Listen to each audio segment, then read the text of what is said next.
गुजरे बिहार चुनाव के दौरान नेता भले किसी भी पार्टी का हो, नतीजे अपने पक्ष में ही होने का दावा करता रहा।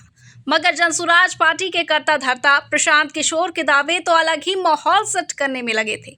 पूरे चुनाव के दौरान पीके ये कहते दिखाई दिए, या तो अर्श पर या फर्श पर, या तो 10 सीट से कम या फिर 150 सीट से ज्यादा। इसके बीच की किसी भी स्थिति को प्रशांत किशोर अपनी हार बताते रहे और जब नतीजे आए तो उसने लोगों को चौंकाया, हर किसी को चौंकाया। ये नतीजा प्रशांत किशोर और उनकी पार्टी को अर्श पर तो नहीं ले गए, लेकिन फर्श लायक भी नहीं छोड़ा। नमस्कार, आप देख रहे हैं न्यूज़ 7 हिंदी।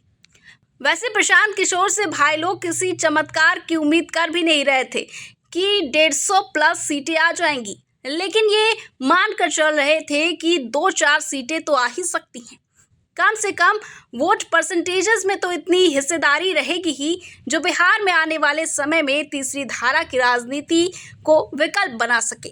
लेकिन ऐसा भी होता दिखाई नहीं दिया। पिछले 3 साल से बिहार के गांव-गांव के खाक छान रहे प्रशांत किशोर काफी पीछे छूट गए। जनसुराज पार्टी के कुल 238 प्रत्याशी चुनावी मैदान में थे। इनमें से केवल 5 उम्मीदवार ही जमानत बचा पाने में सफल रहे। जनसुराज पार्टी के 233 उम्मीदवारों की जमानत जब्त हो गई।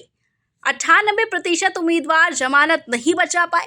पार्टी को 3.44% वोट मिला है। 238 सीटों में से 68 पर तो पार्टी को नोटा यानी नन ऑफ द अबव में से कम वोट मिले हैं।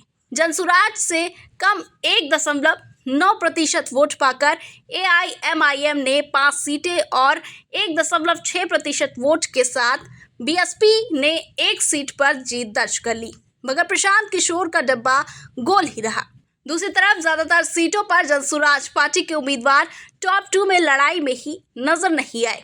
केवल 1 सीट मढ़ौरा थी, जहां जनसुराज पार्टी के उम्मीदवार नवीन सिंह दूसरे नंबर पर रहे, लेकिन यहां भी इसलिए क्योंकि एनडीए उम्मीदवार का पर्चा खारिज हो गया था।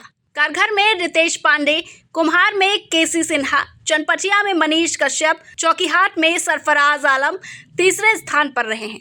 और इसके पीछे वजह जनसुराज पार्टी से ज्यादा इन उम्मीदवारों की अपनी व्यक्तिगत राजनीति या फेस वैल्यू रही। इन 5-6 उम्मीदवारों को छोड़ दे तो बाकी किसी भी सीट पर जनसुराज पार्टी के उम्मीदवार प्रभाव छोड़ जाने में असफल नजर आए। ये दिखाता है कि उम्मीदवारों के चयन में जनसुराज कैसे पिछड़ा रह गया।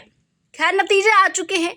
अब सवाल है कि आगे क्या प्रशांत किशोर बिहार बनाने के अपने मिशन में दोबारा से जुट जाएंगे या फिर नीतीश कुमार के 25 से ज्यादा सीटें जीतने की स्थिति में राजनीति छोड़ने के अपने वादे को पूरा करेंगे, जो उन्होंने चुनाव के दौरान बार बार कई इंटरव्यूज में दोहराया था। खैर, समूचा विपक्ष सन्नाटे में है और प्रशांत किशोर माथा पकड़ के सोच रहे हैं कि अपना सिर कहाँ मारे। फिलहाल के लिए इतना ही। देखते रहिए न्यूज़ 7 हिंदी।